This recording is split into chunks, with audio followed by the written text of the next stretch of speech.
तो फिर चीते का जिक्र चाहिए। बाबा जी फरमाते सन बुज़दिल बंदे का कम ही नहीं है दीन की तर्जमानी करे। दीन की तर्जमानी करें तो सैयदना सिद्दीक़ अकबर करें, उमर फारूक करें, उस्मान गनी करें, मौला अली करें। मुझे बताएं ईमानदारी से, क्या सैयदना सिद्दीक़ अकबर रज़ी अल्लाह तआला अन्हु आपने पढ़िया? तुसी दुनिया दी किताबां बड़ियां पढ़ियां होनियां, आप ज़्यादातर दुनियादार लोग बैठे हैं, मौलवी घाटी होने।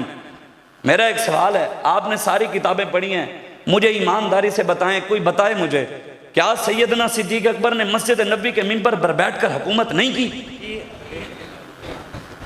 क्या उमर फारूक ने मस्जिद नबी के मिंबर पर बैठकर हुकूमत नहीं की? उस्मान गनी ने, मौला अली अमीरुल मोमिनीन नहीं बने? जो तो उन्होंने की थे सानू क्यों करने की इजाजत नहीं? असी उन्होंने वारिस नहीं है या वो दीनदार नहीं सन? नऊज़ बिल्लाह मिन ज़ालिक। क्या हज़रत उमर फारूक दीनदार नहीं थे? चिप्स एफए के अंदर याद करेगी वो कौम को क्या पता कि सलाहुद्दीन अय्यूबी कौन था? जो कौम नेशनल मंडेला को याद करेगी उसको कौम को क्या पता कि अहमद शाह अब्दाली कौन था?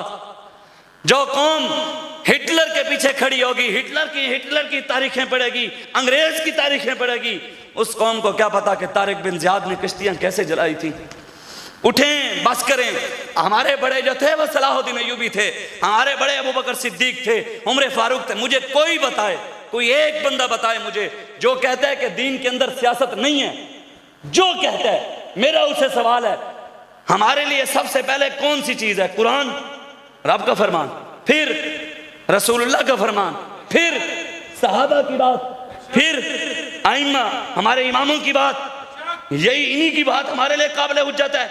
दिखाए मुझे कोई कुरान की आयत कि अल्लाह ने कुरान में कहा हो कि दीन में सियासत नहीं है। दिखाए कोई, दिखाए मुझे कोई रसूलुल्लाह का फरमान कि हुजूर ने फरमाया हो कि दीन के अंदर सियासत नहीं है। दिखाए कोई, दिखाए मुझे कोई सहाबा का फरमान कि सहाबा ने कहा हो कि दीन के अंदर सियासत नहीं है। दिखाए मुझे कोई, दिखाए कि कोई बताए इमामों का कोई फरमान, इमामों ने फरमाया हो कि दीन के अंदर सियासत नहीं। इमाम आजम अबू हनीफा जिनके हम मुकल्लिद हैं, और इमाम आजम अबू हनीफा के पूरे पूरे मुकल्लिद लब्बैक वाले हैं, पक्के हनफी हम हैं। क्यों? जो इमाम आजम अबू हनीफा की एक तकलीद जेल वाली भी है, एक तकलीद जेल वाली भी है। 7000 कुरान इमाम आजम ने जेल में खत्म किए थे।